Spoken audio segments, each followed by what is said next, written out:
শুভ দুপুর, সবাই কেমন আছো?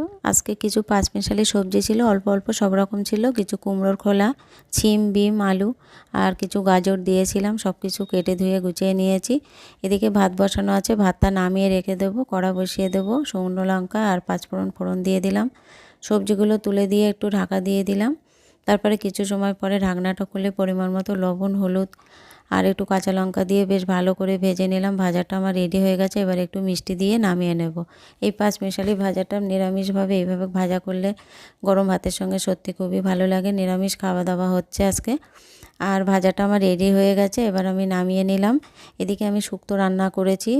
পুরো রান্নাটা দেখানো হলে অনেক বড় হয়ে যাবে, তার জন্য আমি অল্প একটু দেখিয়ে দিলাম। এর মধ্যে হচ্ছে ডাঁটা আছে, রাঙা আলু আছে আর পেঁপে আছে, কাঁচকলা আছে আর বড়ি আর উচ্ছে, এটা দিয়েই শুক্তোটা রান্না করেছি।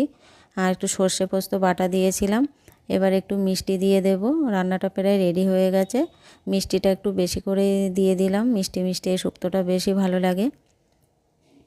একটু রাঁধুনি ভাজা গুঁড়ো করে রেখেছি, সেটা দিয়ে দিলাম। একটু ঘি দুধ দিয়ে নামিয়ে নেব। আর ওদিকে দেখছো রাঙালু ভাজা হচ্ছে। রাঙালু ভাজাটা আমি আর সঙ্গে মুগ ডাল করেছি, মুগ ডালটা ধরা হয়নি।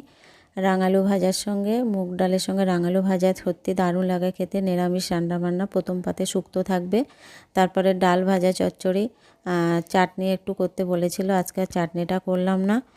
দুপুরে রান্নাবান্না কেমন হলো কমেন্টে জানিও। ভালো লাগলে লাইক কমেন্ট শেয়ার করে দেবে। রেডি হয়ে গেছে, এবার নামিয়ে নিলাম। পরের ভিডিওতে আবার দেখা হবে। শুভ দুপুর।